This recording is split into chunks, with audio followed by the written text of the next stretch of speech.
Yeah. So it's time for a round of New Day Hot Topics with two of my favorite panelists ever, authors Geraldine DeRuyter and Andrea Dunlop. Welcome back, both of you. Thank you. We've talked about champagne twice on the show without having any. And so producer Joseph has produced mimosas for us this morning. And now you can have one because your baby has been born. Yes, she's so longer in here. Last time I was on the show, we were drinking Bloody Marys, so mine was a virgin, and I was really sad. Tell us about the baby. Cheers.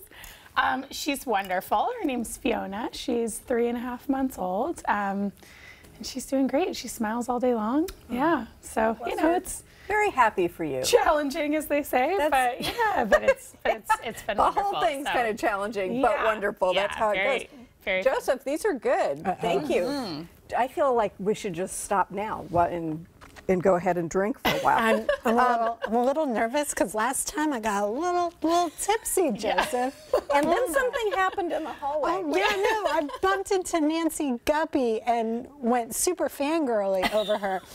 As I recall, I came out there and you were actually clutching on her a little bit. I was petting her delicately. There was only a little fear in her eyes. I had to get Geraldine to go walk it off after that. Yeah, so I'm sure Nancy loved it and appreciated you right back. I think once the adrenaline died down, I'm sure she was super into We'll have somebody watch you when we're done with I need a handler. segment. Okay, so I don't know if anybody is doing Marie Kondo organizing around their house, but you know who she is, right? Yes. And we're supposed to keep things that give us joy and sort of burrito up things that go in our drawers. And it's on, I think she's on Netflix now. We're going to have an organizer who's trained in the Marie Kondo way on Thursday. Are either of you doing it? Do you have any opinions on this? So I have done it in the past, a couple of years ago, right before I got married. I did that to my then fiance and I's apartment. And it was incredibly cathartic. I actually really loved it, and I'm very into sort of like systematized projects. So I did all of the I thanked my socks for their service before I did the whole thing, and it was really lovely. I think it's so funny right now because people have really strong feelings about her. She's a really unlikely controversial figure. I know. I had no idea. She's like 2 feet tall, quietest, you know, but super nice. Yeah. But I think the thing that people were sort of hanging their criticism on was she said, she didn't say everybody had to do this. She just said that she thought about 30 books in her home were enough. I Book presume Twitter went she's wild. got book Twitter. The pitchforks came out. Yeah, exactly. Yeah, people are really that mad. doesn't mean she doesn't have an e-reader with 1,000 books on it. She just doesn't want them dusting up in her what I imagine to be an immaculate home.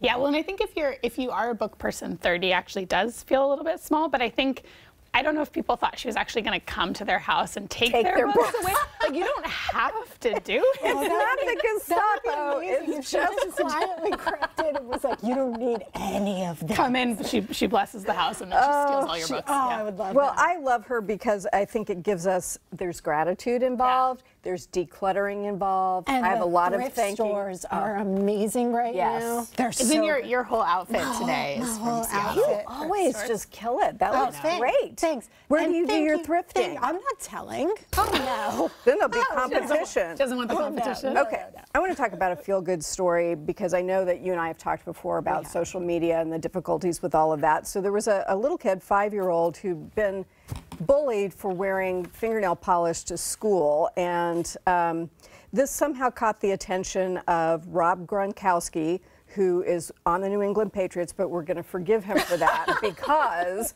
what he did was, since the family's a big fan, he tweeted back at this little kid, and he said, "Hey Sam, what's up? It's Rob Gronkowski here. I heard some kids at school are giving you a hard time for wearing some nail polish.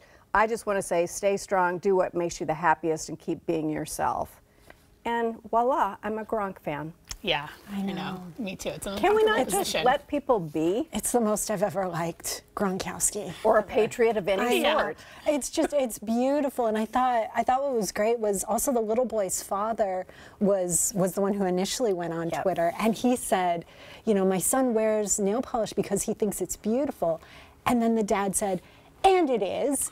And my heart, it just was so Dad sweet. painted his nails too He in did. solidarity, Which is some A1 parenting. Yeah, right there. I agree. Well, and I think, you know, for a long time, you know, even when we were kids, it was okay for girls to like boy things, but I think we're not going to get to gender parity unless it's also okay for boys to like traditionally girl things. And so I thought this story was just really sweet. And it reminded me of the American Psychological Association coming out with these new guidelines on what they term toxic masculinity, some of the really, you know, hyper stereotypical ideas of masculinity that are not good for anyone, but maybe particularly men, who then can't find a way to be themselves and name their feelings and be conversant in what they're feeling and thinking. So it all kind of tied back to me, but I think whenever you can get sort of a symbol, you know, somebody like Gronkowski to say, you go on with your own bad self, that's a really good That felt really moment. significant. I don't think we would have seen that a few years ago. No. I think that's very much a thing now, at this speaking, moment. they're going to be in the Super Bowl, which I don't know, I'm not even going to watch, but we can talk about Super Bowl commercials. And something came to our attention that I had not known, which is that Ms. Geraldine here, who has a wonderful marriage to a wonderful man, was proposed to in a television commercial. Yeah. I was actually on Evening Magazine. Jim Deaver came to our house and did a segment about it. But it was originally supposed to be a Super Bowl commercial. And then the sponsor pulled out last minute. And I couldn't understand why my husband was so nervous during that Super Bowl. He kept getting up and like answering his phone, and it was because— Wait a second, this actually aired during the Super Bowl? It didn't. So during the Super Bowl, it was supposed to air. And they canceled last minute. So my husband was watching the Super Bowl thinking it might air. Oh, I didn't know that. Yeah. And then like kept answering his phone, and they canceled, and he was like, okay, but he was super nervous and had been. And so then the Tuesday after the Super Bowl, he ended up buying a local TV commercial, and it aired. And so we were watching TV, and then— You know where else it's going to air? Oh no. Let's take a look. The whole world? Oh, no. This is Geraldine. Do you want to get your drink, Joe? She is amazing in every way.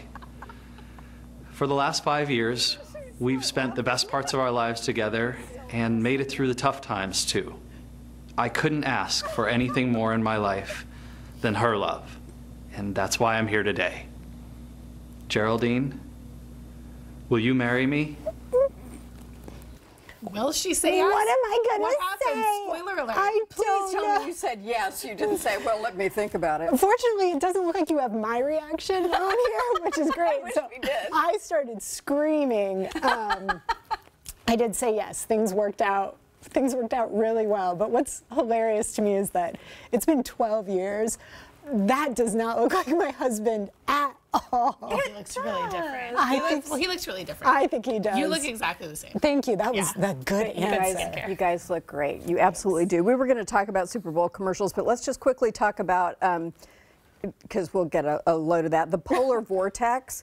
I've been looking at the maps on this, and I don't know why people live in these areas anymore. I think we have a graphic that we can show you, and the whole middle northern part of the country is just so cold that the Weather Service has suggested that people stay indoors, and if they go outside, don't breathe deeply there in the lavender area. That's a big, giant chunk of the country. Huge. And don't talk while you're outside, because it could hurt you. It's that cold. Yeah, that's terrifying. I was talking to a friend of mine who just moved to Wisconsin. Why? A couple of months ago.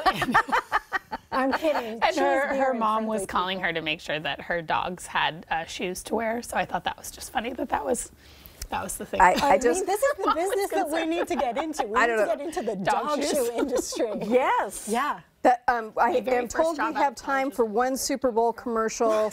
So I am going to pick, let's pick, oh gosh, I hate when I have too much paper and long nails. Take the top one, Sue. What's the top one? It's the one at the very top. Michelob. Oh, it's so We're going to weird. see the Michelob commercial. Do it. The whole world? This is Geraldine. She is amazing in every way. I think that was supposed to be Lenny Kravitz. Please tell me that's in the final cut. Oh, God. Oh, it's Zoe Kravitz. Let's all experience something together. Is she going to propose? Now, this is one of those ASMR things where you're supposed to kind of like Oh, feel. This that's place what it is. so pure, you can feel it. So they want people to go to sleep? I don't know. We're supposed to have a sensory reaction. I mean, I believe that people will have a sensory reaction to Zoe Kravitz. I know. So pure. You So can taste it. that's the thing. I was watching this and I'm like, is this, we're testing the theory that she could sell like a phone book, like reading Yeah. a phone She book. can. Yeah. So And, just a and very, so can her dad. she can sell a very watery And her beer. mom. Yeah. She's I think so the next pretty. commercial will be my husband asking her to marry him. Yeah. I All mean, our I'm sitting here husbands, watching yeah. with my mouth hanging open. I'm like, That's an amazing gorgeous. looking It's family. effective. Yeah. It's effective at something, but I don't know if drinking a Michelob Ultra is what it makes me want to do it. The cool thing will be if we ask the next day if anybody can remember what it was the commercial was for, then we'll find out. It was for Zoe Kravitz. Her brand. Yay, we For love Zoe that. Kravitz Thank whispering. you all very much. Oh, look. Somebody know. drank half a mimosa. I love I missed being able to drink. It'll be a regular when you come back. Thank you guys so much. Thank you. Appreciate it. That was the cutest thing I have ever seen. Please tell Rand I can't get over it. Up next, we're going to see what happens when a photographer revisits his favorite bands from the 80s. We'll be right back.